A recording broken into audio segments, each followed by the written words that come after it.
Isaac Smith, this will be our last question. He says, "How do y'all think Spiller's done as a running back coach, recruiting, et cetera?" I'm not in a position to, truly evaluate job performance, but I think like CJ has really grown into his own. I think he was one of the hires that, I don't think anybody complained when it was made. Just it's like, oh man, we're bringing the prodigal son home, and he's just a Dabo guy through and through, and man, his pedigree is going to help him on the trail. I think a lot of us believe that, and for a lot of reasons, that just it didn't happen that way. But I think from a coaching standpoint, I think he's done a phenomenal job, and I think it took some time, but I think he's got this recruiting thing down better, and I think that was one of those hires that, the first couple of years we were kind of like, all right, is this really going to work out? But I think one of the things about the running back position is you kind of have more time to kind of work things out. Like there's not as much of a like people just don't tend to call out running backs when things aren't going well. Right. That's kind of the reality of it. Like you rarely see people say, "Man, it's like if our running backs were better, we'd be a really good offense." Which is kind of strange when you think about it, because running backs are an important part of the offense, but they just don't get the same kind of like ire that the quarterback or the offensive line does. And they kind of when running backs aren't successful, especially, it's like kind of the offensive line is the one that takes the heat sometimes, because it's just harder to evaluate running back play, from just from a TV screen. Like it's like, oh man, is he making the right cuts? Is he right? I mean, is he following the right blocks? Is he? It's hard to know his assignment on any given play, right? Yeah. Like unless you're deep diving into X's and O's and doing all that, like you're just like, oh yeah, oh his yards per carry are pretty good,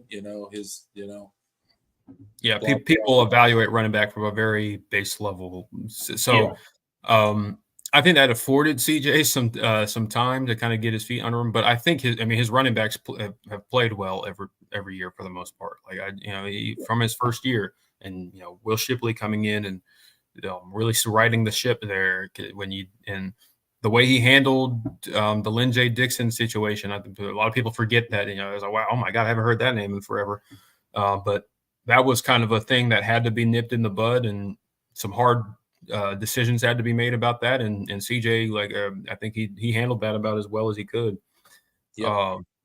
And I think, just the room is, I've never watched the running backs and been like, man, we're not very good there. And I think the future of the running back position, obviously, I think is very bright. And that I think that's one of the things that I think ultimately has given me a positive view of how CJ has done, because obviously the first couple of years from a recruiting standpoint, he was not landing a lot of the top guys that they wanted.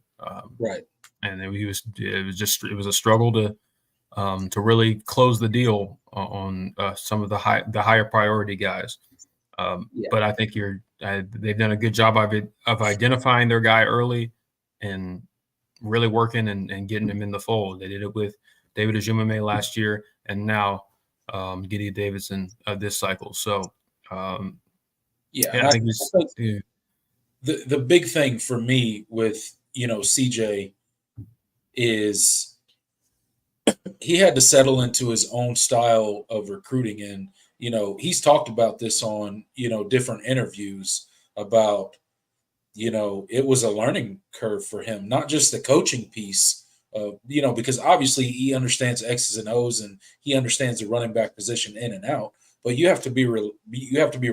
You have to be able to approach guys in different ways and manage your room, right? And then he's talked about the learning process of being a recruiter and figuring out what works on the recruiting trail and what doesn't work on the recruiting trail and how to build those relationships. And, all of that stuff. So, I think CJ Spiller would be the first guy to tell you that, he had a lot to learn when he became the running back coach at Clemson.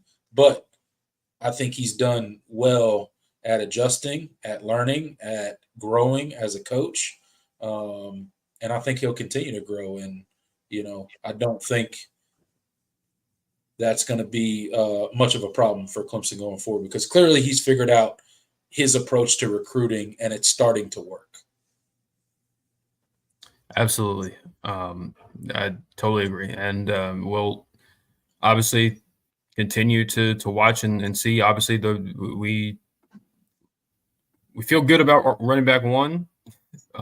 We still have some questions, like who's going to step up in that behind Phil Maffa, and that's ultimately going to be a decision that CJ and the staff is going to have to come to, and we'll see how that kind of plays out.